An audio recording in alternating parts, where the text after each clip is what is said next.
Welcome, my friends. The word of the day, Kafkaesque. What does Kafkaesque mean? It's like Michael Jordan used to do the fade, the classic fadeaway with his tongue hanging out his mouth. I won't try to impersonate him because I can see myself in the camera when I started to. I know I look pretty silly there, but like the classic Jordan, my daughter does it when she colors and hangs her tongue out of her mouth to concentrate. It's like Jordan-esque. Why am I going on this long rant? To explain, like, when you put that esque at the end of the word, how it's like, it means it's like that person. So this term Kafkaesque means when situations are like the type of situations that Joseph Kafka wrote about. So that's kind of where this term comes from, Kafkaesque. Welcome. Hope you're doing well. Been telling lies about Joseph.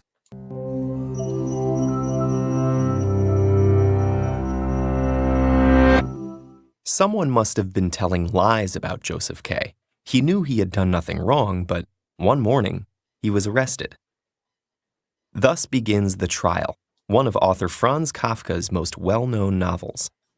K, the protagonist, is arrested out of nowhere and made to go through a bewildering process where neither the cause of his arrest nor the nature of the judicial proceedings are made clear to him. This sort of scenario is considered so characteristic of Kafka's work that scholars came up with a new word for it.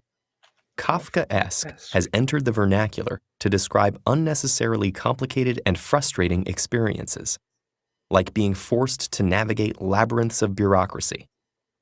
But does standing in a long line to fill out confusing paperwork really capture the richness of Kafka's vision?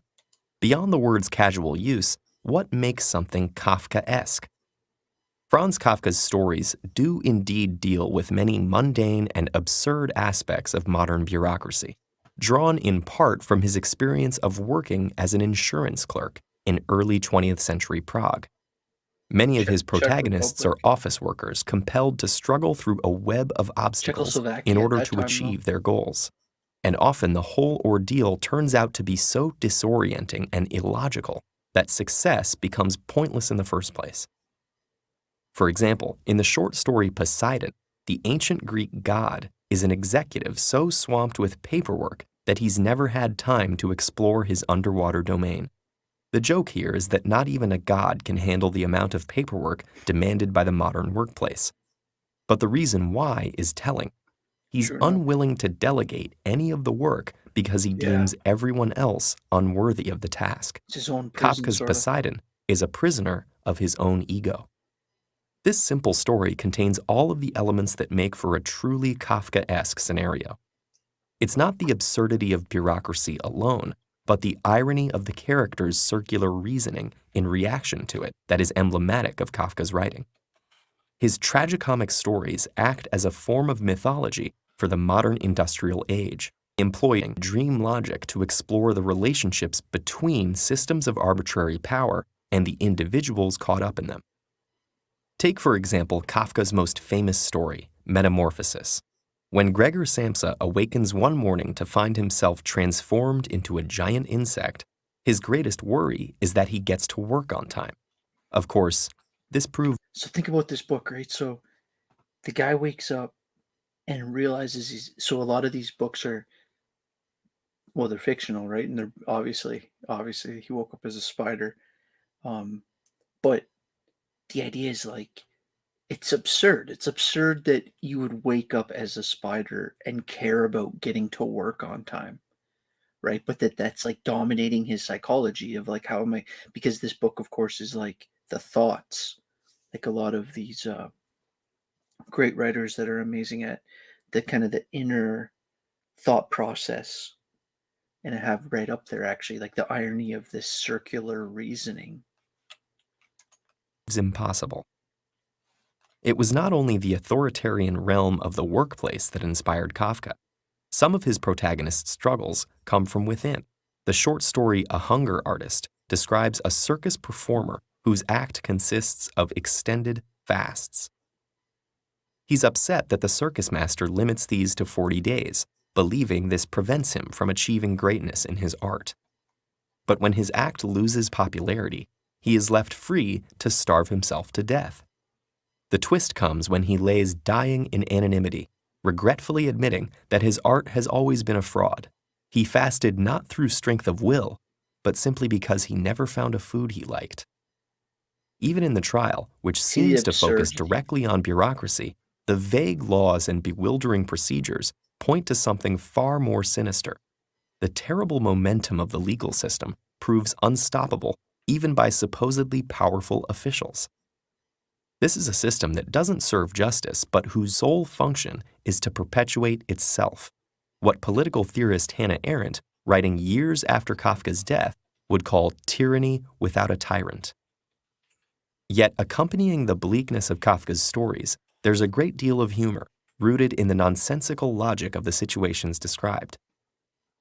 So on the one hand, it's easy to recognize the Kafkaesque in today's world. We rely on increasingly convoluted systems of administration that have real consequences on every aspect of our lives. And we find our every word judged by people we can't see according to rules we don't know. Yep. On the other hand, by fine-tuning our attention to the absurd, Kafka also reflects our shortcomings back at ourselves. In doing so, he reminds us that the world we live in is one we create and have the power to change for the better. Exactly. Ted Ed.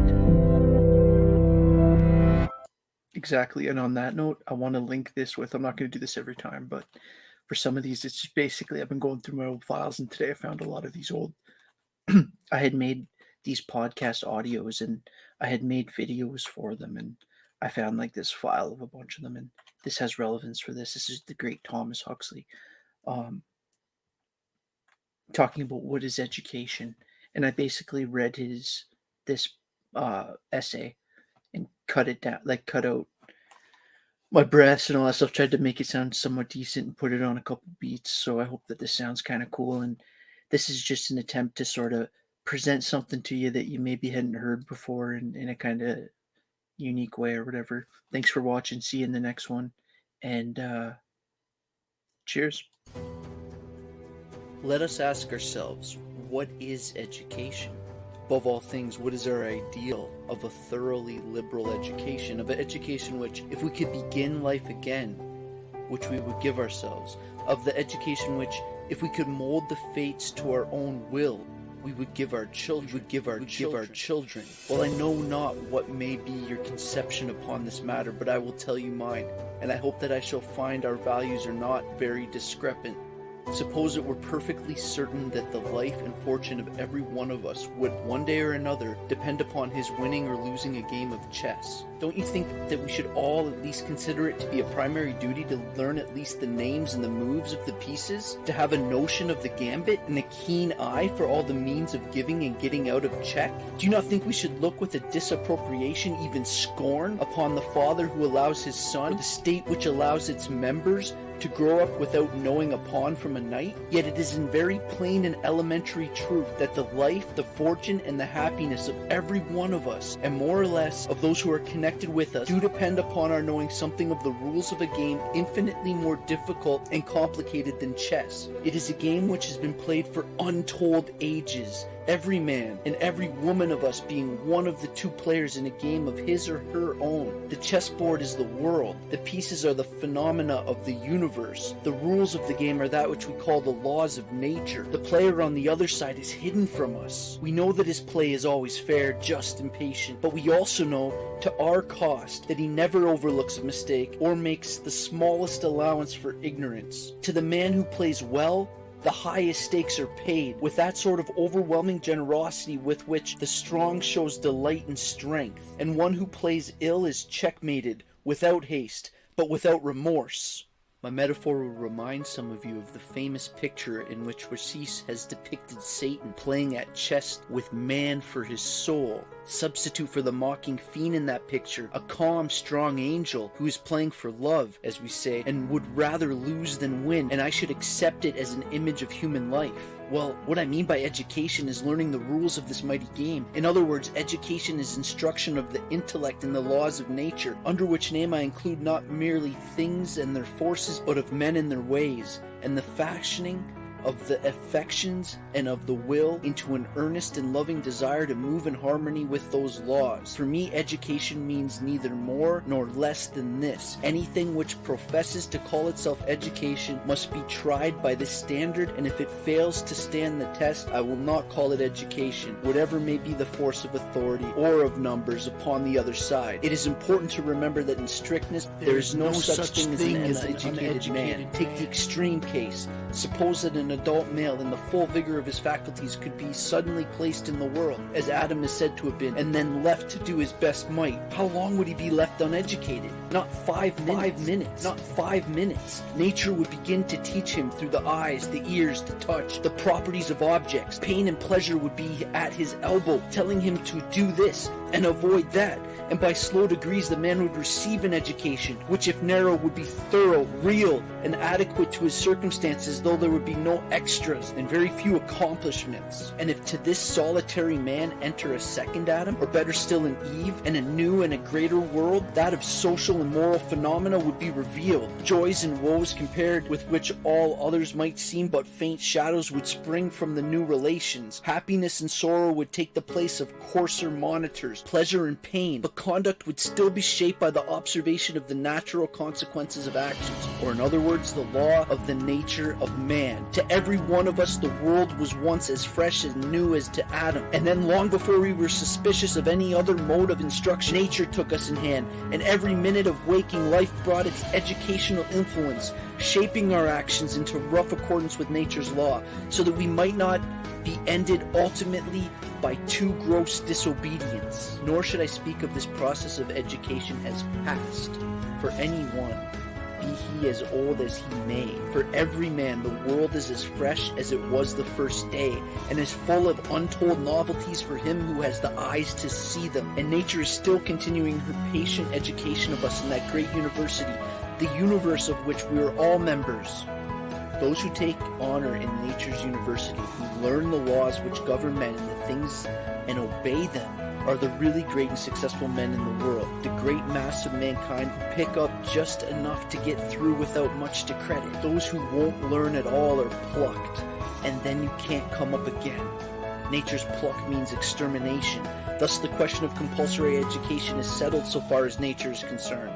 Her bill on that question was framed and passed long ago. But like all compulsory legislation, that of nature is harsh and wasteful in its operation. Ignorance is visited as sharply as willful disobedience. Incapacity meets with the same punishment as crime. Nature's discipline is not even a word and a blow, and the blow first, but the blow without the word.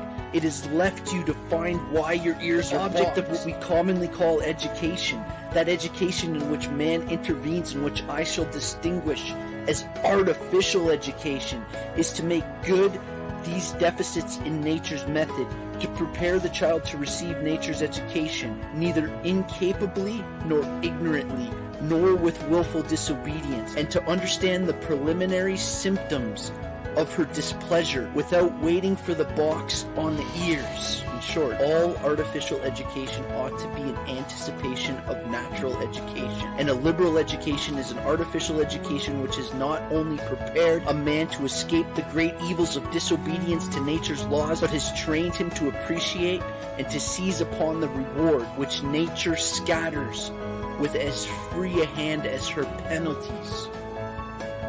That man, I think, has had a liberal education, who has been so trained in youth that his body is a ready servant of his will, and does with ease and pleasure all the work that as a mechanism it is capable of, whose intellect is a clear, cold, logic engine, with all its parts equal strength, and in smooth working order, ready like a steam engine to be turned on any kind of work, and spin at the gossamers as well as forge the anchors of the mind, whose mind is stored with a knowledge of the great and fundamental truths of nature and of the laws of her operations, and whose stunted ascetics, is full of life and fire, but whose passions are trained to come to heel by a vigorous will, the servant of a tender conscience, who has learned to love all beauty, whether of nature or of art, to hate all vileness, and to respect others as himself. Such a one, and no other I conceive, has had a liberal education, for he is, as completely as a man can be, in harmony with nature. He will make the best of her and she of him. They will get together rarely, she as the benefit mother, he as the mouthpiece, her conscious self, her minister, her interpreter.